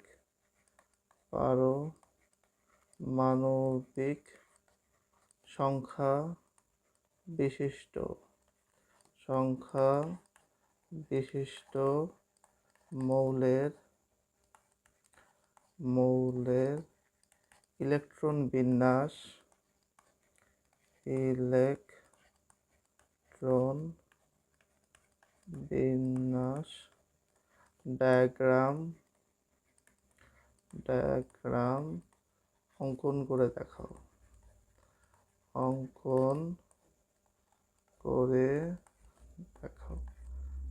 এখন প্রশ্ন, ডায়াগ্রাম কি জিনিস বা ডায়াগ্রাম আট কোন বুকে আপনি? এই যে বাবা, এটারে বলে ডায়াগ্রাম। এই যে এখানে যেমন সোডিয়াম রয়েছে আমরা দেখতে পাচ্ছি, তাই না? এই হলো সোডিয়াম, এটা হলো সোডিয়ামের ডায়াগ্রাম। এটা হলো কার্বনের ডায়াগ্রাম। এটা হলো লিথিয়ামের ডায়াগ্রাম। এখানে তারা গোল গোল করছে, তোমরা দিবা। ফর হলো ইলেকট্রন, কি দিবা? For electron. ছোট হাতের কি দিবা? দিবা। প্রশ্ন বোঝা গেছে? আশা করি তোমাদের কাছে এই প্রশ্নটা এখন ক্লিয়ার। সো একটা খুবই গুরুত্বপূর্ণ কথা, সেটা একটু আমরা খেয়াল করি, সেটা হলো ইলেকট্রন বিন্যাসের ভিন্নতার কারণে। কার ভিন্নতার কারণে? ইলেকট্রন বিন্যাসের ভিন্নতার কারণে সাধারণত মৌলগুলো কখনো নিষ্ক্রিয়, কখনো সক্রিয়, আবার কখনো আধানযুক্ত হয়। কি হয় দেখো, ইলেকট্রন বিন্যাসেরই ভিন্নতার কারণে মৌলগুলো কখনো কি হয়? নিষ্ক্রিয় হয়, কখনো সক্রিয় হয় এবং কখনো আধানযুক্ত হয়। তাহলে মৌলিক পদার্থের ধর্ম, মানে পদার্থ মৌলের যে ধর্ম, সেই ধর্ম মূলত তাদের পরমাণুর ইলেকট্রন বিন্যাসের উপর নির্ভর করে। কিসের উপর নির্ভর করে? ইলেকট্রন বিন্যাসের উপর নির্ভর করে। বেসিক্যালি ইলেকট্রন বিন্যাসের উপর নির্ভর করে তিনটা কাহিনী ঘটে। একটা হয় সে নিষ্ক্রিয় হবে, না হয় সে সক্রিয় হবে, না হয় সে আধানযুক্ত হবে। এই তিনটার মধ্যে যে কোনো একটা হতে হবে। এখন একটি পরমাণুর সর্বশেষ কক্ষপথে যে কয়টি ইলেকট্রন থাকতে পারে, যদি ঠিক সেই কয়টি থাকে তাহলে কক্ষপথটি পূর্ণ থাকে। অর্থাৎ কাহিনী কীরকম? আমরা আগের ক্লাসে দেখেছিলাম, একটু মনোযোগ দাও। আমরা আগের ক্লাসে দেখেছিলাম প্রথম কক্ষপথে ইলেকট্রন থাকতে পারে কয়টি? 2টি। দ্বিতীয় কক্ষপথে, এই যে এটা হলো দ্বিতীয় কক্ষপথে, এখানে ইলেকট্রন থাকতে পারে কয়টি? 8টি। তৃতীয় কক্ষপথে ইলেকট্রন থাকতে পারে কতটি? 18টি। এখন মনে করো কারো 2টা কক্ষপথ রয়েছে, অর্থাৎ প্রথম কক্ষপথ এবং রয়েছে দ্বিতীয় কক্ষপথ। আচ্ছা, যদি প্রথম কক্ষপথের 2টার মধ্যে 2টাই পূর্ণ থাকে এবং দ্বিতীয় কক্ষপথে যেহেতু 8টি ক্যাপাসিটি বা 8টি ধারণ ক্ষমতা রয়েছে, 8টি যদি পূর্ণ থাকে, তখন আমি তাকে বলবো তার কক্ষপথটি পূর্ণ। তাহলে এই কক্ষপথটি পূর্ণ, এই কক্ষপথটিও পূর্ণ। কিন্তু যদি এখানে 8টির জায়গায় 7টি ইলেকট্রন থাকে, তখন আমি বলবো এই কক্ষপথটি পূর্ণ হয় নি, অর্থাৎ দ্বিতীয় কক্ষপথটি পূর্ণ হয় নি। দ্বিতীয় কক্ষপথটি পূর্ণ হওয়ার জন্য কি করতে হবে? যদি যাদের দ্বিতীয় কক্ষপথে 8টি ইলেকট্রন থাকবে, সেই হবে কি দ্বিতীয় কক্ষপথে পূর্ণ। এখন প্রশ্ন, যদি আমি এরকম লিখি, সেটা হলো সোডিয়াম। দেখো সোডিয়াম কত নম্বর মৌল? 11 নম্বর, তাই তো? আমরা তো জানি। তাহলে এটা কত হবে? 2, 8, 1। স্যার এর তো 1 নম্বর কক্ষপথ পূর্ণ, 2 নম্বর কক্ষপথ পূর্ণ, বা 3 নম্বর কক্ষপথে 18 জন যাওয়ার কথা, সে জায়গায় মাত্র 1 জন আসছে। বাকি 17 জন কোথায়? বাকি 17টি টেবিল ফাঁকা আছে। টেবিলের বাকি 17টি চেয়ার বেসিক্যালি কী অবস্থায় রয়েছে? ফাঁকা অবস্থায় রয়েছে। সেহেতু আমি বলতে পারি এর তৃতীয় কক্ষপথটি পূর্ণ নয়, সেজন্য এই ইলেকট্রনটি কি হবে, মানে এই পরমাণুটি নিষ্ক্রিয় হবে না। তার মানে একটু আমরা যদি খেয়াল করি, এখানে আসলে দেখতে পারবা, বলছে একটি পরমাণুর সর্বশেষ কক্ষপথে, মানে সর্বশেষ বলতে সবার বাইরেরটা আমি ফোকাসে রাখবো, ঠিক আছে? সর্বশেষ কক্ষপথে, কারণ আগের ভিতরেরগুলো তো পূর্ণ করেই সে আসবে। সর্বশেষ কক্ষপথ কথাটা আমাকে মাথায় রাখতে হবে। সর্বশেষ কক্ষপথে যে কয়টি ইলেকট্রন থাকতে পারতো বা থাকতে পারে, বসার ক্যাপাসিটি রয়েছে, যদি ঠিক সেই কয়টি থাকে, তাহলে কক্ষপথটি পূর্ণ। কাকে? শেষ কক্ষপথে কিন্তু ফোকাস দিছে। এরকম পরমাণুগুলো বেশ নিষ্ক্রিয় হয়। তার মানে যে সকল পরমাণু সর্বশেষ কক্ষপথে ইলেকট্রন দ্বারা পূর্ণ থাকে, তাদেরকে বলা হয় নিষ্ক্রিয় পরমাণু বা নিষ্ক্রিয় মৌল। যেমন হিলিয়াম পরমাণুতে 2টি ইলেকট্রন থাকে। মনে করো আমি এখানে 2টাকে তুলব, মানে আমি এখানে 2টার এক্সাম্পল লিখতে চাচ্ছি। সেই 2টার এক্সাম্পল কি কি? একটা হলো হিলিয়াম। হিলিয়াম কত নাম্বার? 2 নাম্বার। আরেকটা হলো নিয়ন। ওকে, নিয়ন কত নাম্বার? নিয়ন হলো 10 নাম্বার, NE। দেখো, সো আমার কাছে রয়েছে হিলিয়াম। হিলিয়ামের কত? প্রথম কক্ষপথে কয়টি যাবে? 2টি। এর 2টি পূর্ণ, এটাই এর শেষ কক্ষপথ। আবার নিয়নের প্রথম কক্ষপথে 2টি এবং দ্বিতীয় কক্ষপথে 8টি। 2 আর 8 মিলে কত? 10 হয়েছে না? এই 8 কি দ্বিতীয় কক্ষপথ, এবং দ্বিতীয় কক্ষপথ কি পূর্ণ রয়েছে? যে পূর্ণ রয়েছে। তাহলে এই মৌলগুলো হলো নিষ্ক্রিয় মৌল। আশা করি এ যা পর্যন্ত আমাদের ক্লিয়ার। এখন একটা জিনিস খুব ভালো করে খেয়াল করে, এখানে হিলিয়াম পরমাণুতে দুটি ইলেকট্রন থাকে। প্রথম কক্ষপথে যেহেতু সর্বোচ্চ দুটি ইলেকট্রন থাকতে পারে, সেহেতু হিলিয়াম পরমাণু বেশ নিষ্ক্রিয় এবং সেই সাথে সেই স্থিতিশীল। তার মানে যে নিষ্ক্রিয় সেই মৌলটা কি হবে, স্থিতিশীল হবে। যে মৌলটা নিষ্ক্রিয় সেই মৌলটা স্থিতিশীল হবে। প্রতিটি পরমাণু এরকম স্থিতিশীল অবস্থায় থাকতে চায়। প্রতিটি পরমাণু কীরকম অবস্থায় থাকতে চায়, স্থিতিশীল অবস্থায় থাকতে চায়। এরপরে দেখো, এতটুকু পর্যন্ত কি আমাদের ক্লিয়ার? আশা করি এতটুকু পর্যন্ত আমাদের ক্লিয়ার। এখন বেসিক্যালি কি ঘটনা ঘটবে? এখন বেসিক্যালি মনে করো আমি যদি সোডিয়াম নেই, দেখো আমি যদি সোডিয়াম পরমাণু নেই, যেটা হলো 11, সোডিয়ামের কত কত আছে? সোডিয়ামের প্রথম কক্ষপথে হলো 2, দ্বিতীয় কক্ষপথে হলো 8 এবং এর তৃতীয় কক্ষপথে রয়েছে একটি ইলেকট্রন। 8 আর 2 10, 11টি। এখন কোনো কারণে যদি একটা ইলেকট্রন কোথাও দান করে দিতে পারে, তাহলে এই জায়গাটা কি ভ্যানিশ হয়ে যাবে, এই একটা ভ্যানিশ হয়ে যাবে। এই একটা যদি ভ্যানিশ হয়ে যায়, তাহলে এর তখন শুধুমাত্র দ্বিতীয় কক্ষপথ থাকবে এবং সে পূর্ণ অবস্থায় থাকবে। এখন প্রশ্ন, এটা কি আদৌ সম্ভব? হ্যাঁ সম্ভব।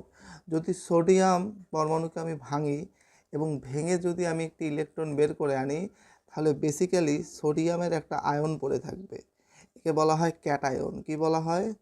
ক্যাটায়ন। ক্যাটায়ন মানে কি? যেখান থেকে ইলেকট্রন কাটি যাবে, যেখান থেকে ইলেকট্রন কি হবে, কেটে যাবে, সেটাকে বলা হবে ক্যাটায়ন। এখন প্রশ্ন হচ্ছে, স্যার আমরা এখানে প্লাস কেন দিলাম? কারণ হলো সোডিয়ামের ইলেকট্রন সংখ্যাও 11, এর প্রোটন সংখ্যা হলো 11। কিন্তু কিন্তু যেহেতু আমরা একটা ইলেকট্রন দান করছি, ইলেকট্রন হয়ে গেছে 10টা, আর প্রোটন কিন্তু নিউক্লিয়াসের ভিতর কয়টা আছে? 11টাই আছে, তাই না? তাহলে দেখো প্রোটন একটা বেশি আর ইলেকট্রন কয়টা? 10টা কম। এই 10টা ইলেকট্রন, এর 10টা প্রোটনকে নিষ্ক্রিয় করলেও এর একটা প্রোটন বসে থাকবে, মানে এক্সট্রা থাকবে। ওই এক্সট্রা বোঝানোর জন্য আমি এখানে কি দিছি? সোডিয়াম প্লাস দিছি। এই যে সোডিয়াম উপরে প্লাস মানে ওর একটা প্রোটন বেশি আছে। একটা প্রোটন বেশি থাকা মানে হলো আর একটা ইলেকট্রনের ঘাটতি আছে, আর একটা ইলেকট্রন ঘাটতি থাকা মানে সে একটা ইলেকট্রন দান করে দিছে। আশা করি তোমাদের কাছে ব্যাপারটা ক্লিয়ার। ওকে, এখন এই কথাটা আমরা বই থেকে দেখি কি বলছে। দেখো, একটি পরমাণুর শেষ কক্ষপথে বা শক্তি স্তরে যদি প্রয়োজনের থেকে বেশি বা কম ইলেকট্রন থাকে, তাহলে সে কি করবে? প্রথমে বেশি নিয়ে বলা হয়েছে, তারপর আমরা কম নিয়ে দেখব। যদি বেশি থাকে, দেখো সোডিয়ামের ক্ষেত্রে এই দুইটা কক্ষপথ কিন্তু পূর্ণ, এখানে এই একটা ইলেকট্রন বেশি ছিল। এই যদি কোনো কারণে এই বেশিটাকে সরায় ফেলে বা 3 নম্বর কক্ষপথটাকে সে ভ্যানিশ করে দেয়, তাহলে তার কাছে দ্বিতীয় কক্ষপথ হবে শেষ কক্ষপথ এবং এই কক্ষপথটা তার কাছে কি অবস্থায় রয়েছে? পূর্ণ অবস্থায় রয়েছে। তার মানে সে হয়ে যাবে তখন কাছাকাছি নিষ্ক্রিয় গ্যাসে ইলেকট্রন বিন্যাস লাভ করবে এবং যার ফলে সে কী হবে? অধিক স্থিতিশীল হবে এবং সবাই চায় স্থিতিশীল অবস্থায় থাকতে। তাহলে এখান থেকে বলছে, ওই পরমাণু অন্য পরমাণু থেকে ইলেকট্রন গ্রহণ করে বা অন্য পরমাণু থেকে ইলেকট্রন দিয়ে বা অন্য পরমাণুর সাথে ইলেকট্রন ভাগাভাগি করে সর্বাধিক স্থিতিশীল বা পূর্ণ অবস্থায় আসতে চায়। তাহলে কার যদি ইলেকট্রন বেশি বা কম থাকে কি কাহিনী ঘটবে? হ্যাঁ, ওই পরমাণু অন্য পরমাণু থেকে ইলেকট্রন গ্রহণ করে বা অন্য পরমাণুকে ইলেকট্রন দিয়ে, মানে দান করে দেওয়া হয়, গ্রহণ করবে, দান করবে না ভাগাভাগি করবে। কি করবে? হয় সে গ্রহণ করবে, কথাগুলো কোথায় লিখি? এখানে লিখি। হ্যাঁ, হয় সে কী করবে? দেখো, হয় সে গ্রহণ করবে, না হলে সে দান করবে, আর না হলে সে ভাগাভাগি করবে। এগুলো করার মাধ্যমে সে কী করবে? এগুলো করার মাধ্যমে সে তার কাছাকাছি নিষ্ক্রিয় গ্যাসে ইলেকট্রন বিন্যাস লাভ করবে। এখন এখানে কি বলছে দেখো, যেমন সোডিয়াম পরমাণুর প্রথম শক্তি স্তরে কি হয়েছে বলো তো? 2টি এবং দ্বিতীয় শক্তি স্তরে 8টি, তৃতীয় শক্তি স্তরে একটি ইলেকট্রন থাকে, যেটা আমরা দেখলাম। প্রথম কক্ষপথে কয়টি রয়েছে? 2টি। প্রথম কক্ষপথে 2টি, দ্বিতীয় কক্ষপথে 8টি এবং তৃতীয় কক্ষপথে কয়টি ছিল? একটি ইলেকট্রন ছিল। এটি কি সর্বাধিক স্থিতিশীল অবস্থা? না, স্থিতিশীল অবস্থা না। কেন নয়? কারণ এর দেখো তৃতীয় শক্তি স্তরে হওয়ার কথা ছিল 18টি, বাট এর এখানে 18টির পরিবর্তে রয়েছে কতটি? একটি। এখন সে যদি গ্রহণ করতে চায়, তাকে 17টা গ্রহণ করতে হবে। 17টা কি ওকে দিবে? অবশ্যই দিবে না। 17টা গ্রহণ করার থেকে একটা ছেড়ে দেওয়া বুদ্ধিমানের কাজ না? তাহলে সে একটা কি করবে? ছেড়ে দিবে। তো তৃতীয় শক্তি স্তরে মাত্র একটি ইলেকট্রন থাকায় এটি বেশ সক্রিয় এবং খুব স্থিতিশীল নয়। বেশ সক্রিয়, তবে সে কি নয়? স্থিতিশীল নয়। কিভাবে এটি স্থিতিশীলতা অর্জন করতে পারে? এখন প্রশ্ন যে কিভাবে সে স্থিতিশীল হতে পারে? সোডিয়াম পরমাণু যদি একটি ইলেকট্রন অন্য কোনো পরমাণুকে দিয়ে দিতে পারে, তাহলে সোডিয়াম পরমাণুর প্রথম শক্তি স্তরে থাকবে 2টি, দ্বিতীয় শক্তি স্তরে থাকবে 8টি ইলেকট্রন, এটি একটি স্থিতিশীল অবস্থা, তাই না? তার মানে সে নিউনের ইলেকট্রন বিন্যাস লাভ করবে, যেটা হলো 10। যেখানে ওর ইলেকট্রন সংখ্যা কতটি রয়েছে? 10টি। ছিল 11টি, সেখান থেকে একটি ছেড়ে দিয়ে কয়টি হয়ে গেছে? 10টি হয়ে গেছে। এখন কিছু কথাবার্তা আমরা বলবো, সেটা একটু বোঝার চেষ্টা করো, ঠিক আছে? আজকে ইলেকট্রন হারানোর পর সোডিয়াম পরমাণু আর আধান নিরপেক্ষ নেই। আধান নিরপেক্ষ মানে কি? আধান নিরপেক্ষ মানে হলো, দেখো এই যে সোডিয়াম পরমাণু পারমাণবিক সংখ্যা 11, সেখানে 11টা ইলেকট্রন ছিল এবং 11টা প্রোটন ছিল। যেহেতু দুটো সমান ছিল, যতগুলো নেগেটিভ ছিল ততগুলো পজিটিভ ছিল, সেজন্য বেসিক্যালি এটা ছিল কি আধান নিরপেক্ষ। যদি পজিটিভ এবং নেগেটিভ সমান হয় তাহলে তাকে আমরা বলবো কি আধান নিরপেক্ষ। আধান নিরপেক্ষ, কি বলবো? নিরপেক্ষ। ওকে, তাকে আমরা কি বলছি? আধান নিরপেক্ষ বলেছি। এখন ব্যাপারটা হলো, এখন সে আধানযুক্ত হয়ে গেছে। সে কি হয়ে গেছে? সোডিয়াম প্লাস আয়ন হয়ে গেছে। দেখো তো, সে আধানযুক্ত হয়ে গেছে না? কেন প্লাস দিয়েছি একটু আগে আমি এটা বলে দিয়েছি। এরকম আধানযুক্ত পরমাণুকে বলা হয় আয়ন। আধানযুক্ত পরমাণুকে কি বলা হয়? আয়ন। তো যে আয়নে ধনাত্মক আধান আছে তাকে বলা হয় ক্যাটায়ন। যে আয়নে, এখানে কি ধনাত্মক আয়ন আছে না? হ্যাঁ, ধনাত্মক আয়ন আছে, অর্থাৎ পজিটিভ আয়ন আছে, কি বলা হবে? ক্যাটায়ন। কি বলা হবে? ক্যাটায়ন বলা হবে। আশা করি এই টপিকটা এখন আমাদের কাছে মোটামুটিভাবে ক্লিয়ার।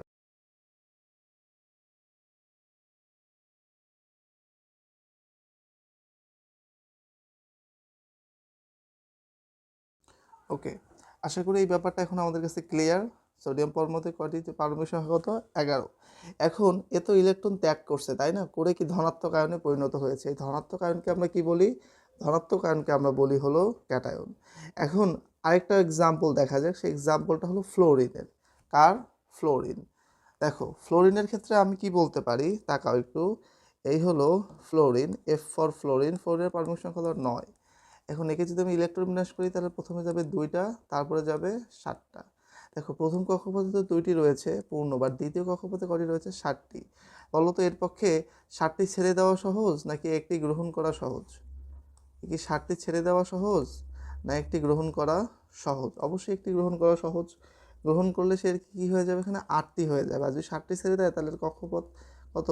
দ্বিতীয় কক্ষপথটা ভ্যানিশ হয়ে যাবে এবং প্রথম কক্ষপথটা পূর্ণ থাকবে। তো 7টি ছেড়ে দেওয়ার তুলনায় এর একটি গ্রহণ করা সহজ, সেজন্য এ অন্য কারো কাছ থেকে একটি ইলেকট্রন গ্রহণ করে এর দ্বিতীয় কক্ষপথে 8টি ইলেকট্রন দ্বারা সেই কক্ষপথটাকে পূর্ণ করবে। কক্ষপথটাকে কি করবে? পূর্ণ করবে। আসো দেখি কি হয়েছে। বলা হয়েছে, এই উদাহরণটার দিকে একটু তাকাও। সো এখানে দ্বিতীয় শক্তি স্তরে এই যে ফ্লোরিনের দিকে দেখো, ফ্লোরিন ইলেকট্রন বিন্যাসে 2 এবং 7 রয়েছে, যেখানে স্থিতিশীলতা নাই। কেন স্থিতিশীলতা নেই? কারণ এর দ্বিতীয় স্তরে 8টি ইলেকট্রন নেই। তো সর্বাধিক স্থিতিশীল অবস্থায় যেতে হলে ফ্লোরিন পরমাণুকে কি করতে হবে? দ্বিতীয় কক্ষপথে 8টি ইলেকট্রন প্রাপ্তি করতে হবে, অর্থাৎ 2 8 হতে হবে। এখন 7টি ইলেকট্রন ছেড়ে দেওয়া বেশ কঠিন, কিন্তু ফ্লোরিন যদি একটি পরমাণু কারো কাছ থেকে নিতে পারে, তাহলে সে আরও স্থিতিশীল হতে পারবে। কারণ দ্বিতীয় শক্তি স্তরে 8টি ইলেকট্রন থাকবে। কেন? কারণ দ্বিতীয় শক্তি স্তর পূর্ণ হবে। পূর্ণ হলেই তার জন্য কি হবে? স্থিতিশীলতা অর্জন করা সহজ হবে। সো দেখা যাক, প্রথম ধরা যাক ওই যে সোডিয়াম যে ইলেকট্রনটা ছাড়িয়ে দিয়েছে, ইলেকট্রন তো ইলেকট্রনই, সেই ইলেকট্রনটা আমাদের ফ্লোরিন গ্রহণ করবে। কে গ্রহণ করবে? ফ্লোরিন গ্রহণ করবে। আমাদের ফ্লোরিন সেই ইলেকট্রনটাকে গ্রহণ করে নেবে। গ্রহণ করলে এটা বেসিক্যালি ফ্লোরিন মাইনাস আয়ন হয়ে যাবে। কি হয়ে যাবে? মাইনাস আয়ন হয়ে যাবে। তো ফ্লোরিন পরমাণু একটি ইলেকট্রন গ্রহণ করার পর ঋণাত্মক আধানযুক্ত হয়েছে এবং ঋণাত্মক আয়নে পরিণত হয়েছে। এরকম ঋণাত্মক আধানযুক্ত আয়নকে বলা হয় অ্যানায়ন। দেখো, এ একটা ইলেকট্রন বাহির থেকে আনছে, ফ্লোরিন কি করছে? একটা ইলেকট্রন বাহির থেকে আনছে, তো আনাকে আমি বলবো অ্যানায়ন। কি বলবো? অ্যানায়ন। আর এর একটা কেটে ফেলছিল, একটা ইলেকট্রন, সোডিয়াম একটা ইলেকট্রন কেটে ফেলছিল, সেজন্য সোডিয়ামকে বলা হয়েছিল ক্যাটায়ন। আর ফ্লোরিনকে আমরা বলতেছি অ্যানায়ন। ইলেকট্রন গ্রহণ বা বর্জনের মাধ্যমে পরমাণু আয়নে পরিণত হয়। কিসে পরিণত হয়? আয়নে পরিণত হয়। দুটি পরমাণুর মধ্যে যে ইলেকট্রন বর্জন করে তাকে বলা হয় ক্যাটায়ন, মানে যে কাটায় তাকে বলা হয় ধনাত্মক আয়ন। আর যে ইলেকট্রন গ্রহণ করে তাকে বলা হয় ঋণাত্মক আয়ন বা অ্যানায়নে পরিণত হয়। তাহলে ইলেকট্রন গ্রহণ বা বর্জনের মাধ্যমে পরমাণু আয়নে পরিণত হয়। কিসে পরিণত হয়? পরমাণু আয়নে পরিণত হয়। এখন দুটি পরমাণুর মধ্যে যে ইলেকট্রন বর্জন করে তাকে বলা হয় ক্যাটায়ন বা ধনাত্মক আয়ন, আর যে ইলেকট্রন গ্রহণ করে তাকে বলা হয় ঋণাত্মক আয়ন অথবা অ্যানায়ন। এর ফলে এদের মধ্যে স্থির বৈদ্যুতিক আকর্ষণ বল কাজ করে বা স্থির বৈদ্যুতিক বল কাজ করে। সো একে অন্যের কাছে আসলে এদের ইলেকট্রন সজ্জার পুনর্বিন্যাস ঘটে। কি ঘটে? ইলেকট্রন সজ্জার পুনর্বিন্যাসের মাধ্যমে এরা পরস্পরের সাথে বন্ধনে আবদ্ধ হয়। এই বন্ধনের নাম রয়েছে, যেটা আমরা উপর ক্লাসে জানবো, সেটার নাম হলো আয়নিক বন্ধন। আয়নিক বন্ধন তার মানে হলো যদি একজন ইলেকট্রন দেয় এবং একজন ইলেকট্রন নেয়, এভাবে যদি ক্যাটায়ন অ্যানায়নে পরিণত হয় এবং ক্যাটায়ন অ্যানায়নে পরিণত হওয়ার মাধ্যমে যে বন্ধনটা গঠন করে তাকে আমরা বলবো ionic Bandhan. For example sodium এবং ফ্লোরিন নিজেদের মধ্যে বিক্রিয়া করে সোডিয়াম ফ্লোরাইড গঠন করবে। সো বিক্রিয়াটা কেমন? এই বিক্রিয়াটা হলো এরকম। আমি যদি লিখে দিই, একটু আমার দিকে খেয়াল করো, সেটা হলো, এখানে তাকাও, মনে করো আমি লিখলাম এই যে সোডিয়াম প্লাস হলো ফ্লোরিন, আমি কি পাবো? আমি পাবো হলো সোডিয়াম ফ্লোরাইড। এখন কিছু জিনিস বুঝো, মনে করো আমি একটা বাড়িতে সোডিয়াম রাখছি ফর এক্সাম্পল, আরেকটা বাড়িতে আমি ফ্লোরিন রাখছি, এরা একসাথে মিশে যাবে, মিশে হয়ে যাবে সোডিয়াম ফ্লোরাইড। মানে চিনি আর পানি একসাথে লাগলে যেমন শরবত বের হয়, কাইন্ড অফ ওরকম। এদেরকে বলা হয় বিক্রিয়ক। এদেরকে কি বলা হয়? বিক্রিয়ক। তার মানে সমীকরণের এদিকে যারা থাকবে তাদেরকে বলা হবে বিক্রিয়ক, আর ওইদিকে যেটা পাবো সেটাকে বলা হবে উৎপাদ। দেখো, রান্না করার আগে আমি কাঁচা মাংস দিই, বা রান্না করার পরে সুস্বাদু পুষ্টিকর খাবার পাই। ঠিক আছে, একদম পুষ্টিকর মজাদার গরুর মাংস ভুনা পাই, যদি গরুর মাংস চড়াই, মশলা টশলা সব কিছু চড়াই দিই, ওটাও এক ধরনের বিক্রিয়া। এখানে বিক্রিয়া আমি সোডিয়াম এবং ফ্লোরিনকে দিব, ফলশ্রুতিতে আমি কি পাচ্ছি? Sodium fluoride. এই যে সোডিয়াম ফ্লোরাইডের নাম কি? সোডিয়াম ফ্লোরাইড পাচ্ছি। এখন এর বিক্রিয়াটা কীভাবে ঘটে? দেখো, আমি যদি একটা ইটকে ভাঙি, ওটা 2-3টা টুকরো বের হবে। ওরকম আমি সোডিয়ামকে যদি আমি ভেঙে ফেলে আমি পাবো একটা হলো সোডিয়াম আয়ন আর একটা হলো ইলেকট্রন। আমি একে প্লাস দিয়ে বুঝলাম যে জোড়া ছিল, বাট এখন আর জোড়া নাই, দুটা ভেঙে গেছে। ঠিক আছে, এখন এই ইলেকট্রনটা, সোডিয়াম আয়ন তো সব চিনির মতো, চিনি যেমন পানিতে গুলে যায় ওরকম এই ফ্লোরিনের সাথে গুলে যাবে। আর এই ইলেকট্রনটা কোথায় যাবে? ইলেকট্রনটা যাবে ফ্লোরিনের কাছে। ফ্লোরিন ছিল নিষ্ক্রিয় একজন ব্যক্তি। কারণ ফ্লোরিনের সাথে আমি ওই ইলেকট্রনটা এসে আমাকে কেউ নিচ্ছে না, তুমি একটু আমাকে নেও, আমার থাকার জায়গা নাই। সুন্দর করে ফ্লোরিনটা কি হয়ে গেল? মাইনাস হয়ে গেল। এখন এ আর এ যখন যুক্ত হলো, এই যে ফ্লোরিন আর এই যে সোডিয়াম আর এই যে ফ্লোরিন যখন যুক্ত হলো, তখন আমি এদিকে কি পাবো? তখন আমি এদিকে পাচ্ছি হলো সোডিয়াম প্লাস আর ফ্লোরিন, মানে যেহেতু এদের আয়ন সমান, তো আমরা এটাকে সোডিয়াম ফ্লোরাইড লিখতে পারবো। এবং উল্টো দিকে এদিকে আমি কাকে কাকে দিছি? সোডিয়ামকে দিছি আর ফ্লোরিনকে দিছি। এই ইলেকট্রনটা তো এই ইলেকট্রনটাই হলো এই ইলেকট্রনটা, তাই এটাকে আর আমি এক্সট্রা করে লিখলাম না। তাহলে আমি লিখলাম হলো সোডিয়াম এবং ফ্লোরাইড। তার মানে কাহিনী কি? চিনি, এই যে চিনি পানিতে দিলাম, তারপর পানিটাও মিষ্টি হয়ে গেছে। এখন আমি কি বলবো যে পানিটা কেন মিষ্টি হয়ে গেলো? চিনি তো মিষ্টি ছিলই, তাই না? ওরকম ইলেকট্রনটা এদের মাঝে কি হয়েছে? মানে আদান প্রদান হয়েছে। এ ছেড়ে দিছে আর এ কী করছে? গ্রহণ করছে। দেখো, চিনির মিষ্টন্নতা বা মিষ্টির স্বাদটা শুধু চিনির কণাগুলোর ভিতরেই ছিল, কিন্তু সেটা পানিতে ঢুকে গিয়ে পানিকেও মিষ্টি বানায় ফেলছে। আর আমরা বলি কি পানিটা শরবত হয়ে গেছে বা মিষ্টি হয়ে গেছে। আসলে চিনির কণা থেকে যে মিষ্টন্নতা সৃষ্টিকারী উপাদান রয়েছে সেটাই কিন্তু পানির কণার সাথে মিশে গিয়েছে, সেজন্য পানিটা কি হয়? মিষ্টি স্বাদযুক্ত হয়। আশা করি তোমাদের কাছে এই টপিকটা এখন ক্লিয়ার। সো এই টপিক নিয়ে যদি কারো কোনো কোয়েশ্চেন থাকে, অবশ্যই আমি পরবর্তী ক্লাসে সলভ করে দেওয়ার চেষ্টা করব।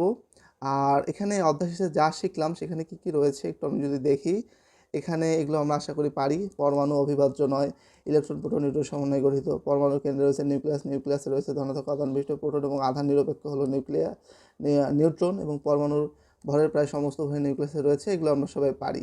ওকে, সো এই ছিল বেসিক্যালি আমাদের আজকের ক্লাসের টপিক, সেটা হলো ইলেকট্রন বিন্যাস ও মৌলের ধর্ম। এই টপিকটা অনেকের কাছেই কঠিন লাগে, এতটুকু আমি শিওর। সো তোমরা, আশা করবো যে তোমরা এটাকে নোট করে। আমরা জানি একটি পরমাণুতে যতগুলো তার পারমাণবিক সংখ্যা, ঠিক সেম সংখ্যক তার রয়েছে প্রোটন সংখ্যা, এবং প্রোটন সংখ্যার সমান সংখ্যক রয়েছে ইলেকট্রন সংখ্যা। কখনো কখনো দেখা যায় প্রোটন সংখ্যা যতগুলো রয়েছে ঠিক ততগুলোই তার মাঝে নিউট্রন সংখ্যা রয়েছে। আবার কখনো কখনো দেখা যায় যে নিউট্রন সংখ্যা তার থেকে কম বা বেশিও হতে পারে।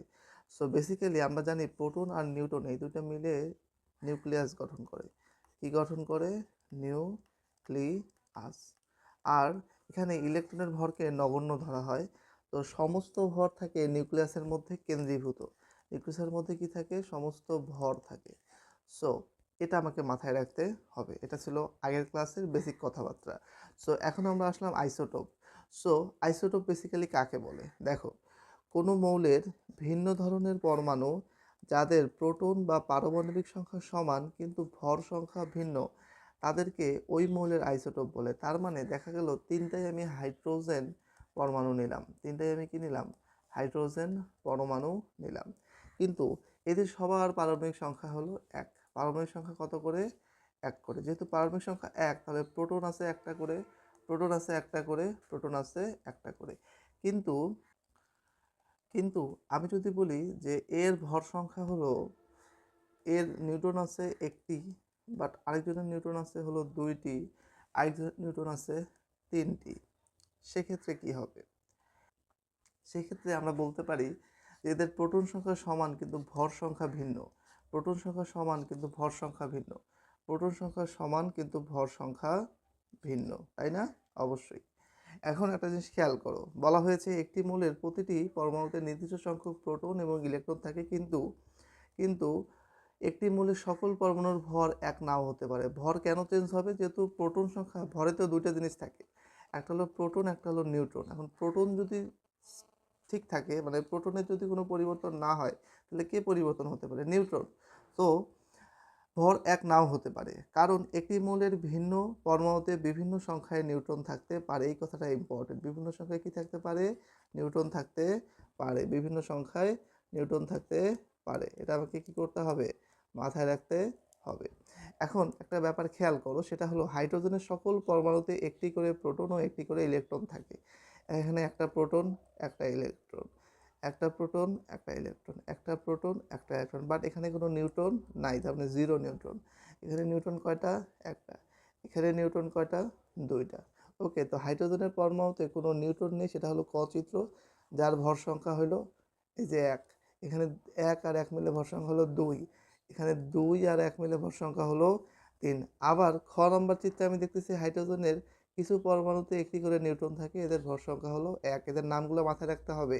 যেখানে নিউটন জিরো, সেকে বলা হয় প্রোট্রিয়াম, তাহলে একটা দিব জিরো, একটা দিব ওয়ান, একটা দিব, একটা কি হবে? একটা হবে হলো গিয়ে 2n। ওকে, এটা আমাকে মাথায় রাখতে হবে। তার মানে এক জায়গায় প্রোটন হলো একটা, বাট নিউটন হলো শূন্য। আবার হাইড্রোজেনের প্রোটন একটা, বাট নিউটন হলো একটা। আবার হাইড্রোজেনের প্রোটন একটা, নিউটন হলো দুইটা। একটার নাম হলো পোট্রিয়াম, এর নাম হলো পোট্রিয়াম, আর নাম হলো ডিউটেরিয়াম, আর এর নাম হলো টিট্রিয়াম। টিট্রিয়াম। ওকে, পোট্রিয়াম, এই যে পোট্রিয়াম, ডিউটেরিয়াম, একটা হলো টিট্রিয়াম। এখানে তিনটা, এক এক, তখন ভর সংখ্যা এক, তার নাম পোট্রিয়াম। ভর সংখ্যা দুই ডিউটেরিয়াম। ভর সংখ্যা তিন, যেটা হলো টিউটেরিয়াম।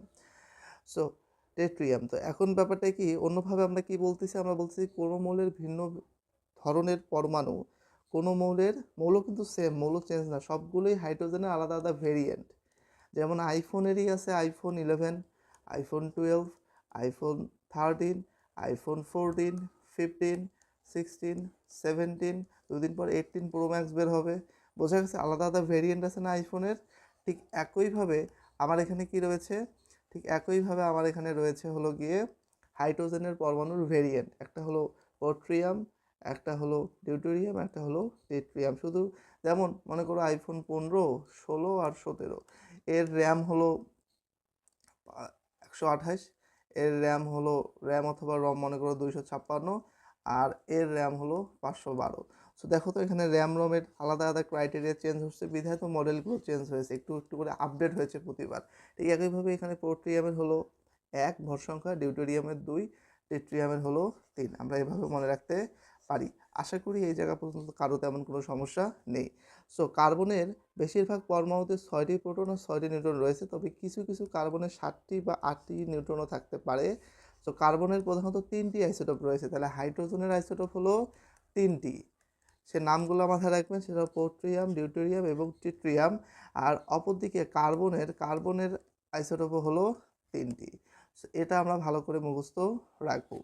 এরপরে রয়েছে কি আইসোটোপের ব্যবহার। আইসোটোপের ব্যবহারে রয়েছে কৃষিক্ষেত্রে। তো সাধারণত আইসোটোপ অস্থায়ী আইসোটোপ বিভিন্ন ধরনের তেজস্ক্রিয় রশ্মি বা কণা বিকিরণ করে। তো অস্থায়ী আইসোটোপ কী করে? বিভিন্ন ধরনের তেজস্ক্রিয় রশ্মি বা কণা বিকিরণ করে, তাই এদের তেজস্ক্রিয়, হ্যাঁ, আইসোটোপ বলা হয়। যেহেতু এরা তেজস্ক্রিয় রশ্মি বিকিরণ করে, সেজন্য এদেরকে কি বলা হয়? তেজস্ক্রিয় আইসোটোপ বলা হয়, তাহলে তেজস্ক্রিয় আইসোটোপ হলো অস্থায়ী আইসোটোপ। সো এই ক্ষেত্রে তেজস্ক্রিয় আইসোটোপের এই ধর্মকে কাজে লাগানো হয় এবং আইসোটোপের ব্যবহার নিচে দেখানো হলো। সেগুলোকে কৃষি ক্ষেত্রে, এই যে চিকিৎসার ক্ষেত্রে কোথায় কোথায় আইসোটোপের ব্যবহার করা হয় এটা আমাকে জানা থাকতে হবে। সেটা কোশ্চেন হতেই পারে, যেমন বিভিন্ন রোগ নির্ণয় নিরাময়ের ক্ষেত্রে আইসোটোপ ব্যবহার করা হয়। কোনো ক্ষুদ্র রক্তনালী ক্ষতিগ্রস্ত হলে রক্তনালীর মাধ্যমে নির্দিষ্ট কতগুলো মৌলের তেজস্ক্রিয় আইসোটোপ ব্যবহার করে শনাক্ত করা হয়, যে রোগ শনাক্তকরণের ক্ষেত্রে। ঠিক আছে।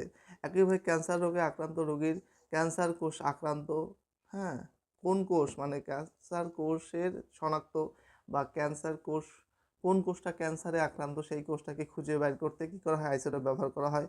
ক্যান্সার আক্রান্ত কোষ, হ্যাঁ, কোষ ধ্বংস করা যায় তেজস্ক্রিয় আইসোটোপ ব্যবহার করে। তেজস্ক্রিয় আইসোটোপ ডাক্তারি যন্ত্রপাতিকে জীবাণুমুক্ত, মানে ওটাকে পরিষ্কার পরিচ্ছন্ন করার জন্য ব্যবহার করা হয়। প্রথমটা কি, রক্তনালীর বিভিন্ন ধরনের ক্ষয়ক্ষতি এগুলো শনাক্ত করার জন্য, ক্যান্সার আক্রান্ত কোষ শনাক্ত করার ক্ষেত্রেও, ক্যান্সার আক্রান্ত কোষকে ধ্বংস করার ক্ষেত্রে এবং ডাক্তারি যন্ত্রপাতি জীবাণুমুক্ত করার ক্ষেত্রে। রক্তনালীর ক্ষতিগ্রস্ত হলে সেটাকে শনাক্ত করা, 2 নম্বর হলো ক্যান্সার আক্রান্ত কোষকে শনাক্ত করা, 3 নম্বর হলো ক্যান্সার আক্রান্ত কোষকে ধ্বংস করা বা ক্যান্সার আক্রান্ত কোষকে শনাক্ত ও ধ্বংস করা, এবং আরেকটা হলো ডাক্তারি যন্ত্রপাতি জীবাণুমুক্ত করা।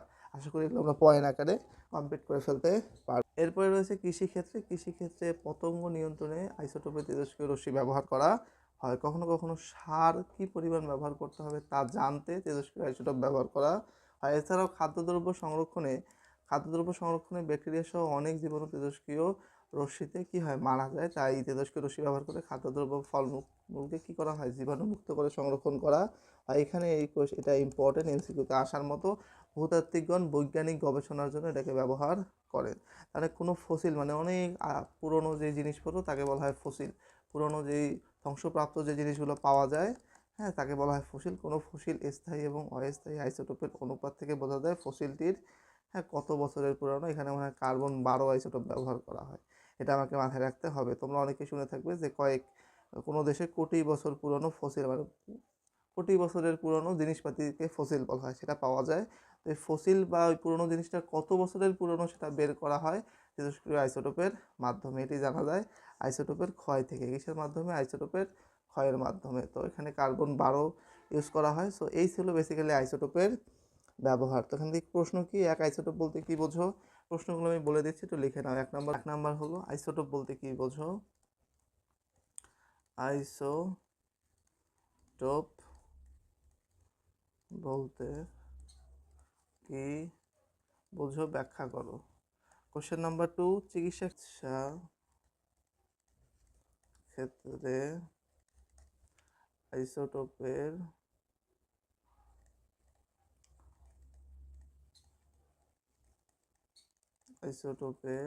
ব্যবহার লিখো।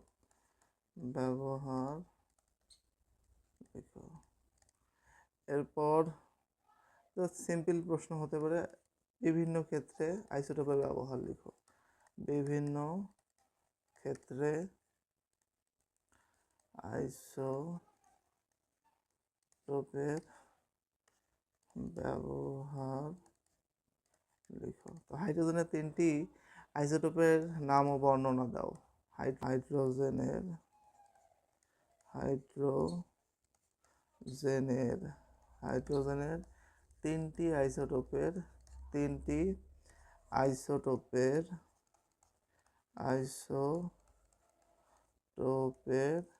কি করব, বিবরণ দাও বা বর্ণনা দাও।